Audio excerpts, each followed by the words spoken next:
ದೀಕ್ಷಿತರೇ ನಮಸ್ಕಾರ, ಕಾರ್ಯಕ್ರಮಕ್ಕೆ ಸ್ವಾಗತ. ಒಂದೇ ಒಂದು ನಿಮಿಷದಲ್ಲಿ ವಾಪಸ್ ಬರ್ತೀನಿ. ಅತುಲ್ ಭಟ್ ಅವರು ನಮ್ಮ ಜೊತೆ ಇದ್ದಾರೆ. ಅತುಲ್ ಭಟ್ ಅವರೇ, ಎರಡು ಸಣ್ಣ ಪ್ರಶ್ನೆಗಳು ವೆರಿ ಕ್ವಿಕ್ ಆಗಿ.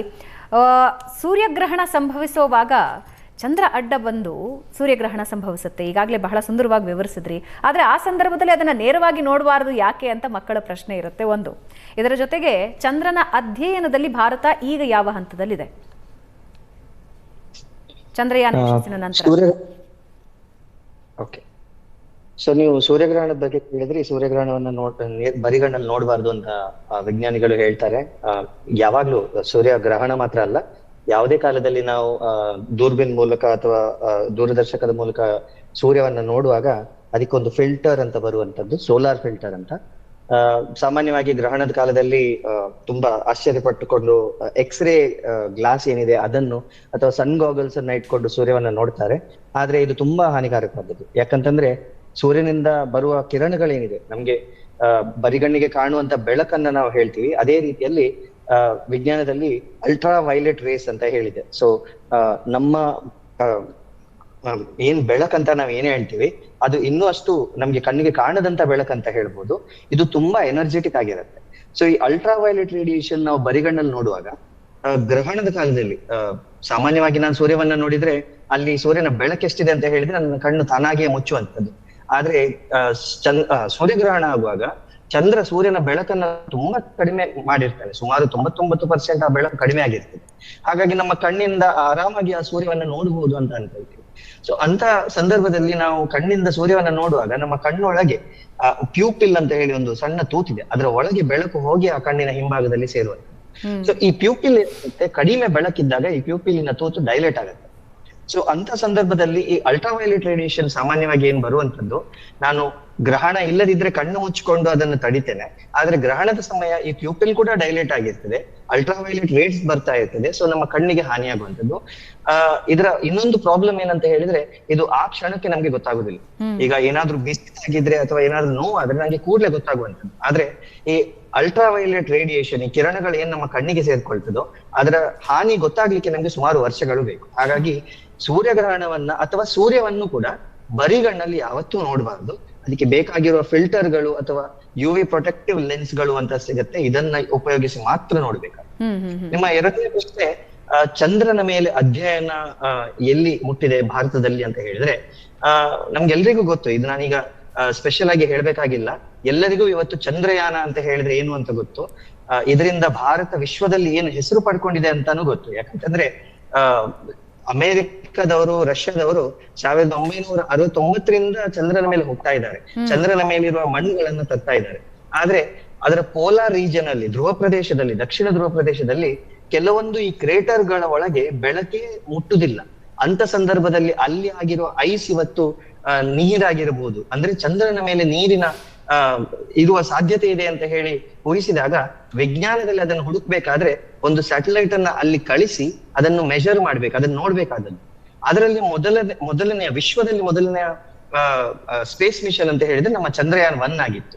ಚಂದ್ರಯಾನ್ 1 ಮೇಲೆ ಒಂದು ಪ್ರೋಬ್ ಅನ್ನ ಅವರು ಚಂದ್ರನ ಮೇಲೆ ಬೀಳಿಸ್ತಾರೆ. ಅದು ಬಿದ್ದಾಗ ಅಲ್ಲಿಂದ ಬರುವ ಧೂಳು, ಅಲ್ಲಿಂದ ಬರುವ ಬೇರೆ ಬೇರೆ ಮೊಲಿಕ್ಯೂಲ್ಸ್ ಗಳು ಹಾರುವಾಗ ಅದನ್ನ ಅನಾಲಿಸಿಸ್ ಮಾಡಿ ಅಲ್ಲಿ ನೀರಿನ ಸಿಗ್ನೇಚರ್ ಗಳಿದೆ ಅಂತ. ನದಿ ಇಲ್ಲ, ಒಂದು ಬಕೆಟ್ ನೀರಿಲ್ಲ, ಆದ್ರೆ ನೀರಿನ ಸಿಗ್ನೇಚರ್ ಇದೆ, ಇದು ಮುಂದೆ ನೀರಿರುವ ಸಂಭವತೆಯನ್ನು ನಾವು ಮಾಡಬಹುದು ಅಂತ ಹೇಳಿಕೊಟ್ಟಿದ್ರು. ಅದೇ ರೀತಿ ಚಂದ್ರಯಾನ್ 2 ಕಳಿಸಿದ್ರು, ಆದ್ರೆ ಅದು ಲ್ಯಾಂಡಿಂಗ್ ಟೈಮ್ ಅಲ್ಲಿ ಒಂದು ಸ್ವಲ್ಪ ಪ್ರಾಬ್ಲಮ್ ಆಯ್ತು. ಚಂದ್ರಯಾನ್ 3 ಅಲ್ಲಿ ನಾವು ಒಂದು ವಿಕ್ರಮ್ ಲ್ಯಾಂಡರಿನ ತುಂಬಾ ಎಕ್ಸ್ಪೆರಿಮೆಂಟ್ಸ್ ಅನ್ನ ಕಳಿಸಿದ್ರು. ಅಲ್ಲಿ ಸೈಸ್ಮಾಲಜಿ ಅಂದ್ರೆ ಚಂದ್ರನ ಮಣ್ಣು ಹೇಗಿರ್ತದೆ, ಚಂದ್ರನ ನೆಲ ಹೇಗಿರುವಂತದ್ದು, ಅಲ್ಲಿಯ ಟೆಂಪರೇಚರ್ ಯಾವ ರೀತಿ ಬರುವಂತದ್ದು, ಇದೆಲ್ಲ ಭಾರತದ ಈ ಅನೇಕ ಉಪಗ್ರಹಗಳಿಂದ ನಾವು ಕಲ್ತಿದ್ದೀವಿ. ಇನ್ನಷ್ಟು ಮುಂದೆ ಇಸ್ರೋ ಕಳಿಸ್ಲಿಕ್ಕೆ ಪ್ಲಾನ್ ಆಗ್ತಾ ಇರಬಹುದು. ಚಂದ್ರಯಾನ್ 3 ಇರ್ಲಿ, ಚಂದ್ರಯಾನ್ 10 ವರೆಗೂ ಹೋಗಬಹುದು. ವಿಶ್ವದಲ್ಲಿ ಭಾರತ ಸುಮಾರು ಟಾಪ್ ಪೊಸಿಷನ್ ಅಲ್ಲಿ ಚಂದ್ರನ ಅಧ್ಯಯನ ಮಾಡ್ತಾ ಇದೆ. ಧನ್ಯವಾದ ಅತುಲ್ ಭಟ್ ಅವರೇ. ಮಕ್ಕಳಿಗೆ, ವಿದ್ಯಾರ್ಥಿಗಳಿಗೆ ಅರ್ಥವಾಗುವ ಹಾಗೆ ಬಹಳ ಸರಳವಾಗಿ ವಿವರಿಸಿದ್ರಿ. ಧನ್ಯವಾದ ನಮ್ಮ ಕಾರ್ಯಕ್ರಮದಲ್ಲಿ ಭಾಗವಹಿಸಿದ್ದಕ್ಕೆ. ಈಗ ಗವಿಗಂಗಾಧರ ದೇಗುಲದ ಅರ್ಚಕರಾದ ಸೋಮಸುಂದರ ದೀಕ್ಷಿತರು ನಮ್ಮೊಂದಿಗಿದ್ದಾರೆ. ದೀಕ್ಷಿತರೇ, ಇನ್ನು ಕೆಲವೇ ಹೊತ್ತಿನಲ್ಲಿ ಮೋಕ್ಷಕಾಲ ಮುಕ್ತಾಯ ಆಗತ್ತೆ. ನಂತರ ಏನು ಮಾಡಬೇಕು ಅನ್ನೋದು ಸಾರ್ವಜನಿಕರ ಕುತೂಹಲ. ಅದರ ಜೊತೆಗೆ ಗವಿಗಂಗಾಧರನಾಥ ದೇಗುಲದಲ್ಲಿ ಏನೆಲ್ಲ ಪೂಜಾ ಕೈಂಕರ್ಯಗಳು ನೆರವೇರುತ್ತೆ? ಈಗ ನಾವು ಬೆಳಗ್ಗೆ 7 ಗಂಟೆಗೆ ಸ್ವಾಮಿಗೆ ಪುಣ್ಯಾಹಾದಿ ಕರ್ಮಗಳನ್ನು ಮಾಡಿ ಅಭಿಷೇಕವನ್ನು ಮಾಡಿ ನಾವು 9 ಗಂಟೆಗೆ ದೇವಸ್ಥಾನ ಕ್ಲೋಸ್ ಮಾಡಿದ್ವಿ. ಈಗ ಸಾಯಂಕಾಲ 7ವರೆಗೆ ಮೋಕ್ಷಾನಂತರ ದೇವಸ್ಥಾನ ಶುದ್ಧಿ ಮಾಡಿ ಸ್ವಾಮಿಗೆ ಜಲಾಭಿಷೇಕ ಕ್ಷೀರಾಭಿಷೇಕ ಮಾಡಿ ಕ್ಷೀರ ನೈವೇದ್ಯವನ್ನು ಮಾಡಿ ದೇವಸ್ಥಾನ ಬಾಗಿಲಾಕ್ಬಿಡ್ತೀವಿ.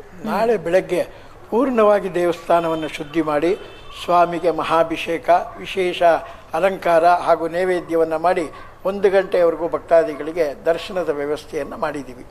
ಬಟ್ ಇಂದಿನ ಕಾರ್ಯಕ್ರಮದಲ್ಲಿ ಬೆಳಗ್ಗಿನ ಪೂಜೆ ಒಳಗಡೆ ಮೂಲ ಗರ್ಭಗೃಹದೆಲ್ಲ ಮುಗೀತು. ಸಾಯಂಕಾಲ 5 ಗಂಟೆಯಿಂದ ಈಗ 6 ಗಂಟೆವರೆಗೂ ಆದಿತ್ಯಾದಿ ನವಗ್ರಹಗಳ ಹೋಮವನ್ನು ಮಾಡಿ ಆ 6 ಗಂಟೆಗೆ ಸರಿಯಾಗಿ ಪೂರ್ಣಾಹುತಿಯನ್ನು ಮಾಡಿ ಆ ಪರಮೇಶ್ವರನಿಗೆ ರಕ್ಷೆಯನ್ನು ಅರ್ಪಣೆ ಮಾಡಿದ್ದೀವಿ. ತದನಂತರವಾದ ಪೂಜಾದಿಗಳು ಈಗ 7:30 ನಂತರ ಒಳಗಡೆ ಆರಂಭ ಆಗುತ್ತೆ. ರಾಶಿ ಪ್ರಕಾರ ಏನಾದರೂ ಪೂಜಾ ಕೈಂಕರ್ಯಗಳಿವೆ? ಯಾಕೆಂದರೆ ಭಕ್ತಾದಿಗಳು ಬಹಳಷ್ಟು ಜನ ಬರ್ತಾರೆ, ನಮ್ಮ ರಾಶಿಗೆ ಶುಭ ಅಥವಾ ಅಶುಭ ಫಲಗಳಿವೆ, ಇದಕ್ಕೆ ಪರಿಹಾರಗಳು ಬೇಕು ಅಂತ ಬರ್ತಾರೆ. ಅಂತಹ ವ್ಯವಸ್ಥೆ ಏನಾದರೂ ದೇವಾಲಯದಲ್ಲಿ ಮಾಡಿದ್ದೀರಾ? ನಾವು ಅದು ಯಾವುದೂ ಮಾಡಲಿಲ್ಲ. ಲೋಕ ಕಲ್ಯಾಣವಾಗಿ ನಾವೇ ಎಲ್ಲ ಗ್ರಹಗಳಿಗೂ ಅಂದರೆ ಈ ಸಿಂಹರಾಶಿಯಲ್ಲಿ ಪ್ರವೇಶ ಮಾಡುವಂಥ ಗ್ರಹಣ ಸಿಂಹರಾಶಿಯವರಿಗೆ ಮಾತ್ರ ತೊಂದರೆ, ಅಕ್ಕಪಕ್ಕ ಇರೋ ರಾಶಿಗಳಿಗೆ ತೊಂದರೆ ಅಂತಿಲ್ಲ. 12 ರಾಶಿಗಳಿಗೂ ಎಲ್ಲರಿಗೂ ಇದ್ದಾರೆ, 27 ನಕ್ಷತ್ರಗಳು ಇದ್ದಾರೆ. ಆದ ಕಾರಣದಿಂದ ಎಲ್ಲ ನಕ್ಷತ್ರಗಳಿಗೂ ಎಲ್ಲ ರಾಶಿಗಳಿಗೂ ಸೇರಿಸಿ ಆದಿತ್ಯಾದಿ ನವಗ್ರಹ ಹೋಮವನ್ನು ಮಾಡಿ ಎಲ್ಲ ಕ್ಷೇಮವಾಗಿರಲಿ, ಯಾರಿಗೂ ಯಾವ ಬಾಧೆ ಬರೆದಿರಲಿ ಅನ್ನೋ ಉದ್ದೇಶದಿಂದ ನಾವೆಲ್ಲ ರಾಶಿಗಳಿಗೂ ಸೇರಿದಂತಹ ಹೋಮವನ್ನು ಮಾಡಿ ನವಗ್ರಹಗಳಿಗೂ ಹೋಮ ಪೂಜೆಯನ್ನು ಮಾಡಿ ಮಹಾಮಂಗಳಾರತಿಯನ್ನು ಕೂಡ ಈಗ ನಾವು ನಡೆಸಿದ್ದೀವಿ. ಸರಳವಾಗಿ ಮೋಕ್ಷ ಕಾಲದ ನಂತರ ಏನು ಆಚರಣೆ ಮಾಡಬೇಕು ಮನೆಯಲ್ಲಿ ನಿಮ್ಮ ಪ್ರಕಾರ ಸಾರ್ವಜನಿಕರು? ಈಗ ಸಾಮಾನ್ಯವಾಗಿ ಮೋಕ್ಷಾನಂತರ ಮನೆಯನ್ನು ಶುದ್ಧಿ ಮಾಡಿ ಆ ದೇವರ ದೀಪಗಳನ್ನೆಲ್ಲ ಒರೆಸಿ ದೇವರ ಹತ್ರ ದೀಪ ಹಚ್ಚಿ ದೇವರ ಮುಂದೆ 1-2 ರಂಗೋಲಿ ಹಾಕಿ ಪ್ರಾರ್ಥನೆಯನ್ನು ಮಾಡಬೇಕು. ಈ ಗ್ರಹಣದ ಕಾಲದಲ್ಲಿ ಏನು ಜಪ ಮಾಡಿದರೆ ನಮೋ ನಾರಾಯಣಾಯ, ನಮಃ ಶಿವಾಯ, ಶ್ರೀ ದುರ್ಗಾಯೇ, ಏನು ಅವರವರ ಮನಸ್ಸಿನ ದೇವತೆಗಳಿರ್ತಾರೆ ಆ ದೇವತೆಗಳಿಗೆಲ್ಲ ಏನು ಧ್ಯಾನ ಮಾಡಿದ್ದಾರೆ ಆ ಧ್ಯಾನವನ್ನೆಲ್ಲ ಸಮರ್ಪಣೆ ಮಾಡಿ ಸ್ನಾನ ಮಾಡಿ ನಂತರ ಪಕ್ಕದಲ್ಲಿರೋ ಶಿವಾಲಯಕ್ಕೆ ಹೋಗಿ ದರ್ಶನ ಮಾಡ್ಕೊಂಡು ಬರೋದು ಬಹಳ ವಿಶೇಷ. ಇವತ್ತು ರಾತ್ರಿ ದೇವಸ್ಥಾನಗಳೆಲ್ಲ ಸಾಮಾನ್ಯವಾಗಿ ಓಪನ್ ಆಗಿರೋದಿಲ್ಲ. ಆದ ಕಾರಣ ನಾಳೆ ಬೆಳಗ್ಗೆ ಸ್ನಾನ ಮಾಡಿ ದೇವಸ್ಥಾನಕ್ಕೆ ಉದ್ದು ಹಾಗೂ ಉರುಳಿ ಮತ್ತು ಎಣ್ಣೆಯನ್ನು ತಗೊಂಡೋಗಿ ಸ್ವಾಮಿಗೆ ಅರ್ಪಣೆ ಮಾಡಿ ಆ ಒಂದು ದರ್ಶನ ಭಾಗ್ಯ ಮಾಡ್ಕೊಂಬಂದರೆ ಎಲ್ಲರಿಗೂ ಸುಭಿಕ್ಷ ಸಿಗುತ್ತೆ. ವಾಪಸ್ ಬರ್ತೀನಿ ದೀಕ್ಷಿತ್ರೆ, ನಿಮ್ಮೊಂದಿಗೆ ಚರ್ಚೆ ಮುಂದುವರಿಸ್ತೀನಿ. ಅದರ ಜೊತೆಗೆ ರಾಶಿಗಳ ಮೇಲೆ ಪರಿಣಾಮಗಳು, ಪ್ರಭಾವಗಳು, ಶುಭ ಅಶುಭ ಫಲಗಳ ಬಗ್ಗೆ ನಾವು ಮಾತನಾಡ್ತಾ ಇದ್ವಿ. ಕಶ್ಯಪ್ರೆ, ಮಿಥುನ ರಾಶಿವರೆಗೂ ಮಾತನಾಡಿದ್ವಿ. ಈಗ ಕರ್ಕ ರಾಶಿಗೆ ವ್ಯಯಸ್ಥಾನದಲ್ಲಿ ರಾಶ್ಯಾಧಿಪತಿಯು ಬಂದು ಅಲ್ಲಿ ಗ್ರಹಣವೂ ಇರೋದ್ರಿಂದ ಅದು ಸ್ವಲ್ಪ ದೋಷವೇ. ಅದರ್ವೈಸ್ ಆಲ್ಸೋ ಗ್ರಹಣ ಇಲ್ಲದೆ ಹೋದರೂ ದ್ವಿತೀಯ ಅವನು ವ್ಯಯಾಧಿಪತಿಯು ಸಿಂಹದಲ್ಲಿ ಬರುವುದು ಅದು ಒಂದು ದೋಷವೇ ಕೇತುವಿನೊಂದಿಗೆ. ಇದು ಗ್ರಹಣ ಕಾಲವೂ ಆದ್ದರಿಂದ ಮತ್ತು ಅದು ಚಂದ್ರನ ಮನೆಯ ದ್ವಾದಶ ಭಾವ ಆದ್ದರಿಂದ ಸ್ತ್ರೀಯರಿಗೆ ಸ್ವಲ್ಪ ಬಾಧೆಗಳು ಜಾಸ್ತಿ. ಹಾಗಾಗಿ ಹೆಣ್ಣುಮಕ್ಕಳು, ಇನ್ನೂ ಬೆಳೀತಾ ಇರ್ತಕ್ಕಂಥವರು, ಪುಟ್ಟ ಮಕ್ಕಳು, ಇವ್ರನ್ನೆಲ್ಲ ಸ್ವಲ್ಪ ಭದ್ರ ಮಾಡಬೇಕು ಇವತ್ತು ನಾಳೆ. ಅಂದರೆ ನೋಡಿ, ಗ್ರಹಣ ಅಂತಂದರೆ ಒಂದು ಆಕ್ಸಿಡೆಂಟ್ ಅಂತ ತಿಳ್ಕೊಳ್ಬೇಕು. ಆಕ್ಸಿಡೆಂಟಲಿ ಅಂತ ನಾವೇನು ಹೇಳ್ತೀವಲ್ಲ, ಅದೇನೋ ಹೀಗೆ ಮುಟ್ಟಿ ಹೀಗೆ ಹೋಗ್ತದೆ. ಆದರೆ ಅದರ ಪರಿಣಾಮ ಗಾಯ ಆದಮೇಲೆ ವಾರವೋ 8 ದಿನವೋ 15 ದಿನವೋ 2 ತಿಂಗಳೋ ಅದರ ಪರಿಣಾಮ ಇರ್ತದೆ. ಹಾಗೆ ಒಂದೊಂದು ಗ್ರಹಣವು ಅಥವಾ ಒಂದೊಂದು ಪರ್ವಕಾಲವು ಅಂತಂದರೆ ಏನೋ ಹಿಂಗೆ ಬಂದು 2 ಅವರ್ ಏನೋ ಹಿಂಗಾಯಿತು, ನಾವು ಜಪ ಮಾಡಿದ್ವಿ ಅಥವಾ ಏನೋ ಕೇಳಿದ್ವಿ, ಇದಕ್ಕಲ್ಲ. ಅದೊಂದು ದೋಷಕರವಾಗಿರ್ತಕ್ಕಂತಹ ಕಾಲ. ಹಾಗಾಗಿ ವ್ಯಯಾಧಿಪತಿ ಆಗಿರ್ತಕ್ಕಂಥವನು ರಾಶಿಯಲ್ಲಿ ಅಥವಾ ಚಂದ್ರಾಧಿಪತಿಯು ಸಿಂಹದಲ್ಲಿರೋದ್ರಿಂದ ವ್ಯಯಾಧಿಪತಿ ಅಂತಂತ ಅರ್ಥ ಮಾಡ್ಕೊಳ್ಬೇಕು. ಸೊ ಅವರು ಸ್ತ್ರೀಯರಿಗೆ ಸ್ವಲ್ಪ ಬಾಧೆಗಳುಂಟು. ದುರ್ಗಾ ಜಪ ಮತ್ತು ಮುತ್ತೈದೆಯರಿಗೆ ಅಥವಾ ಹಿರಿಯರಾಗಿರ್ತಕ್ಕಂಥ ಮುತ್ತೈದರಿಂದ ಅವರಿಗೆ ಅರಿಶಿನ ಕುಂಕುಮವನ್ನು ಅಥವಾ ವಸ್ತ್ರವನ್ನು ಕೊಟ್ಟು ಅವರಿಂದ ಆಶೀರ್ವಾದವನ್ನು ಪಡ್ಕೊಳ್ತಕ್ಕಂಥದ್ದು, ಈ ರೀತಿಯ ಒಂದು ಸತ್ಕರ್ಮವನ್ನು ಮಾಡಿ ಮಕ್ಕಳಿಗೆ ರಕ್ಷೆ ಇಡಬೇಕು. ಆಯಿತಾ? ಹೆಣ್ಣುಮಕ್ಕಳಿಗೆ ಮತ್ತು ಮಕ್ಕಳಿಗೆ. ಸಿಂಹರಾಶಿ ಅದೇ ರಾಶಿಯಲ್ಲೇ ಆಗ್ತಾ ಇದೆ. ಅಲ್ಲಿ ಬಹಳ ಮುಖ್ಯವಾದ ವಿಚಾರ ಇದೆ. ಸಿಂಹರಾಶಿಯಲ್ಲೇ ಪುಬ್ಬ ನಕ್ಷತ್ರದಲ್ಲಿ ಆಗ್ತಾ ಇರತಕ್ಕಂಥದ್ದು. ಹಿಂದಿನ ನಕ್ಷತ್ರವಾದ ಮಖ, ಪುಬ್ಬ, ಉತ್ತರ, ಈ 3 ನಕ್ಷತ್ರಗಳಿಗೂ ಬಹಳ ವಿಶೇಷವಾದ ಒಂದು ಆರಾಧನೆ ಬೇಕಾಗುತ್ತೆ. ಜೊತೆಗೆ ಇದರ ನಂತರದ ಪುಬ್ಬಾದ ನಂತರದ ಅಂದರೆ ಜನ್ಮ, ಅನುಜನ್ಮ, ತ್ರಿಜನ್ಮ ಅಂತ ಕರಿತೀವಿ. ಆ ರೀತಿಯಲ್ಲಿ ಪೂರ್ವಾಷಾಢ ಮತ್ತು ಭರಣಿ ನಕ್ಷತ್ರಗಳವರೆಗೂ ಈ ಒಂದು ಸಾಧ್ಯತೆ ತೊಂದರೆಗಳಿರೋ ಕಾರಣದಿಂದಾಗಿ ಇವರಿಷ್ಟು ಜನ ಸಿಂಹರಾಶಿಯನ್ನು ಒಳಗೊಂಡ ಹಾಗೆ ಅವರು ಪ್ರಧಾನವಾಗಿ ಅಲ್ಲಿ ಏನಾಗುತ್ತೆ ನೋಡಿ, ಅಲ್ಲೇ ಗ್ರಹಣ ಸಂಭವಿಸ್ತಾ ಇದೆ, ವ್ಯಯಾಧಿಪತಿ ಚಂದ್ರ. ಹೀಗಾಗಿ ಬಿಗ್ ಲಾಸಸ್ ಆಗ್ತಕ್ಕಂಥ ಸಾಧ್ಯತೆಗಳು, ಸ್ತ್ರೀಯರಿಗೆ ತೊಂದರೆಗಳು, ಕಂಟಕಗಳು ಆಗ್ತಕ್ಕಂಥದ್ದು, ಬಹಳ ಮುಖ್ಯವಾಗಿ ಆರೋಗ್ಯದಲ್ಲಿ ಏರುಪೇರು ಆಗ್ತಕ್ಕಂಥದ್ದು, ಮನಸ್ಸು ವಿಕೃತಿ ಆಗ್ತಕ್ಕಂಥದ್ದು, ಏನೇನು ಬೇಡದ ಆಲೋಚನೆಗಳು ಬಂದು ಮನಸ್ಸಿಗೆ ಸೇರಿಬಿಡ್ತಕ್ಕಂಥದ್ದು, ಥಾಟ್ಸ್ ಪ್ರೊಸೆಸ್ ಅಂತೀವಲ್ಲ ಅದು ಬದಲಾಗಿಬಿಡೋ ಸಾಧ್ಯತೆಗಳು, ಬೇಡದ ರಸ್ತೆಗೆ ನುಗ್ಗಿಬಿಡ್ತಕ್ಕಂಥ ಸಾಧ್ಯತೆ ಜಾಸ್ತಿ ಇರುತ್ತೆ. ಮತ್ತು ಸಪ್ತಮದಲ್ಲಿ ಕುಜ, ಬುಧ, ರಾಹು ಯುತಿ ಬೇರೆ ಇದೆ. ಹೀಗಾಗಿ ದಾಂಪತ್ಯದಲ್ಲಿ ಭಿನ್ನಾಭಿಪ್ರಾಯಗಳು, ಬೇಡದ ಬಾಂಧವ್ಯಗಳ ನಿರ್ಮಾಣ ಅಥವಾ ಅದರಿಂದ ತೊಂದರೆಗಳು ಆಗ್ತಕ್ಕಂಥ ಸಾಧ್ಯತೆ. ಮತ್ತು ವ್ಯಾಪಾರಿಗಳು, ಅದರಲ್ಲೂ ಮುಖ್ಯವಾಗಿ ಈ ಮೆಕ್ಯಾನಿಕಲ್ಲು, ಕೆಮಿಕಲ್ಲು, ಎಲೆಕ್ಟ್ರಿಕ್ಕು, EV ಇತ್ಯಾದಿಗಳು ಜಾಸ್ತಿ ಇದೆ ಈಗ. ಆ ವಾಹನಗಳಲ್ಲಿ ಸಂಚರಿಸೋರು ಅಥವಾ ಅಂಥ ವ್ಯಾಪಾರ ಮಾಡೋರು, ಆ ಕ್ಷೇತ್ರಗಳಲ್ಲಿ ಇರ್ತಕ್ಕಂಥವ್ರು ಬಹಳ ಎಚ್ಚರಿಕೆಯಿಂದ ಇರಬೇಕು. ಬೆಂಕಿ ಅಪಘಾತ ಮತ್ತೊಂದು ರೀತಿಯ ಸಾಧ್ಯತೆ, ನೀರು ಮತ್ತು ಬೆಂಕಿ ಇವುಗಳಿಂದ ತೊಂದರೆಗಳಾಗುವ ಸಾಧ್ಯತೆಗಳು ಜಾಸ್ತಿ ಅಂತ. ಗಾಬರಿ ಆಗಬೇಕಾಗಿಲ್ಲ. ಇದಕ್ಕೆ ಶಿವಸಹಸ್ರನಾಮ ಬಲವಾದ ಒಂದು ಪ್ರೊಟೆಕ್ಷನ್ ಮಾಡುತ್ತೆ. ಲಲಿತಾ ಸಹಸ್ರನಾಮ ಎರಡೂ ಚಂದ್ರನಿಗೆ ಬಹಳ ಪ್ರಿಯವಾಗಿರತಕ್ಕಂಥದ್ದು. ಇದನ್ನು ಮಾಡಿದ್ರೆ ಏನು ಹೇಳಿದೆ ಅದು ಯಾವುದು ಬಾಧಿಸೋಲ್ಲ, ಆ ನಂಬಿಕೆ ಬೇಕು. ಕನ್ಯಾ ರಾಶಿಗೆ ಉತ್ತರ, ಹಸ್ತ, ಚಿತ್ತ 3 ನಕ್ಷತ್ರಗಳು. ರಾಶ್ಯಾಧಿಪತಿಯಾಗಿರ್ತಕ್ಕಂಥವನು ಬುಧ. ಮನಸ್ಸು ಮತ್ತು ಬುದ್ಧಿ, ಸದ್ಬುದ್ಧಿಂಚ ಬುಧ. ಒಳ್ಳೆಯ ಬುದ್ಧಿಯನ್ನು ಪಡ್ಕೋಬೇಕು ಅಂತಂದರೆ ಬುಧನ ಅನುಗ್ರಹ ಬೇಕು. ಅದೇ ರೀತಿಯಾಗಿ ಆಸ್ ವೆಲ್ ಆಸ್ ಮನಸ್ಸು ಪರಿಪಕ್ವವಾಗಿರಬೇಕು ಅಂತಂದರೆ ಚಂದ್ರನ ಅನುಗ್ರಹ ಬೇಕು. ಸೊ ಹಾಗಾಗಿ ಮನಸ್ಸು ಮತ್ತು ಬುದ್ಧಿ ಎರಡೂ ಸ್ಥಿಮಿತಲ್ಲಿರುವಂತಹ ಸಾಧ್ಯತೆಗಳನ್ನು ತಂದುಕೊಳ್ಬೇಕಾಗತ್ತೆ. ಅಶುಭವನ್ನೇ ಯೋಚನೆ ಮಾಡ್ತಾ ಹೋದರೆ ಎಲ್ಲವೂ ಅಶುಭವಾಗ್ತಾ ಹೋಗುತ್ತೆ. ನಾವು ಇರುವಂತಹ ಒಂದಷ್ಟು ಧಾನ್ಯದ ರಾಶಿಯಲ್ಲಿ ಕಲ್ಲನ್ನು ಮಾತ್ರವೇ ಎತ್ತಾಕಬೇಕೆ ಹೊರತು ಕೂಡ ಇಡೀ ಧಾನ್ಯವೇ ಹಾಳು ಅಂತ ಹೇಳಲಿಕ್ಕಾಗೋದಿಲ್ಲ. ಹಾಗಾಗಿ ಕನ್ಯಾ ರಾಶಿಯವರು ಅಶುಭ ಫಲವಾದರೂ ಕೂಡ ಶುಭವನ್ನು ಮಾಡಿಕೊಳ್ಳೋದು ಹೇಗೆ ಅನ್ನುವಂಥ ಯೋಚನೆ ಮಾಡುವಂಥ ಸಂದರ್ಭದಲ್ಲಿ ವಿಷ್ಣು ಸ್ಮರಣೆ ಅಥವಾ ಮಹಾವಿಷ್ಣುವಿನ ಆರಾಧನೆ, ವಿಷ್ಣು ಸಹಸ್ರನಾಮ ಸರ್ವಶ್ರೇಷ್ಠ. ಯಾಕೆಂತಂದರೆ ಕಿಂ ಜಪನ್ಮುಚತೆ ಜಂತರು ಜನ್ಮ ಸಂಸಾರ ಬಂಧನಾತ್ ಅಂತ ಹೇಳಿದ್ದಾರೆ ವಿಷ್ಣು ಸಹಸ್ರನಾಮದಲ್ಲಿ. ಹಾಗಾಗಿ ಜನ್ಮ ಸಂಸಾರ ಬಂಧನದಿಂದ ಆಚೆ ಬರಲಿಕ್ಕೆ ವಿಷ್ಣುವಿನ ಸ್ಮರಣೆ ಬೇಕು.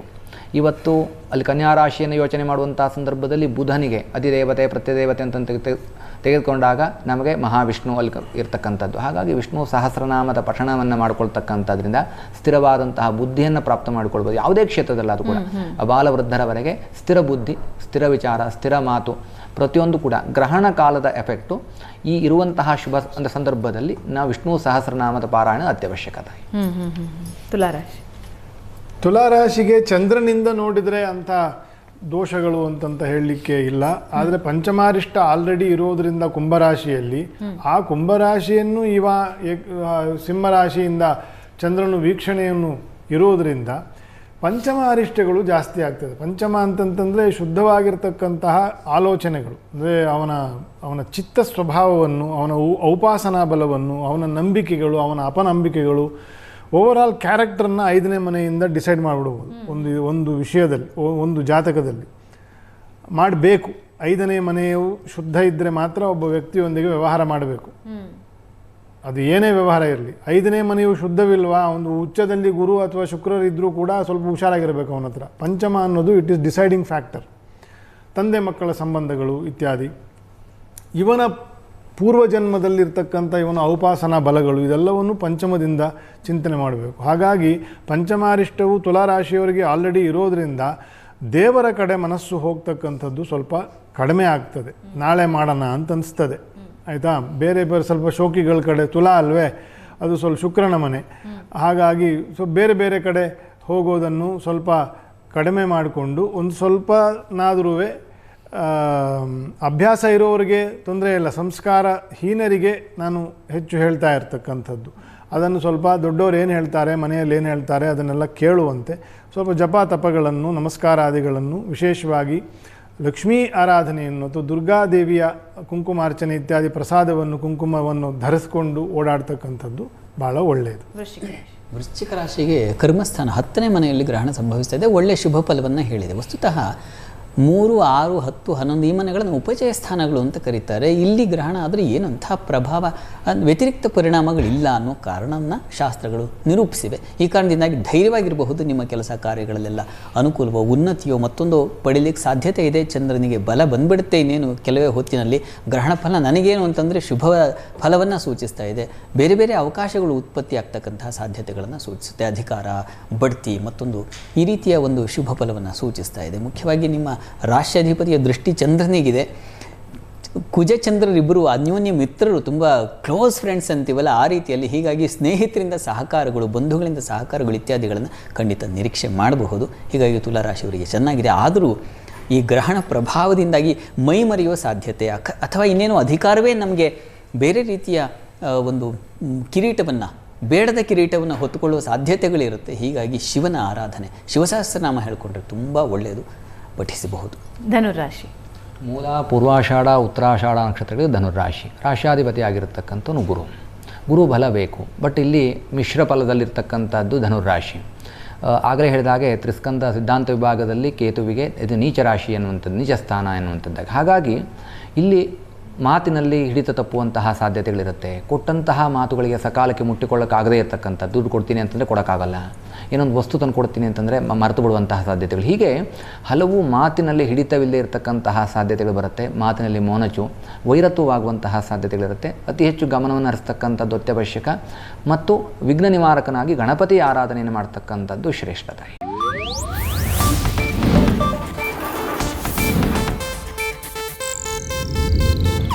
ಇದು ಏಷ್ಯಾನೆಟ್ ನ್ಯೂಸ್ ನೆಟ್ವರ್ಕ್ ಪ್ರಸ್ತುತಿ.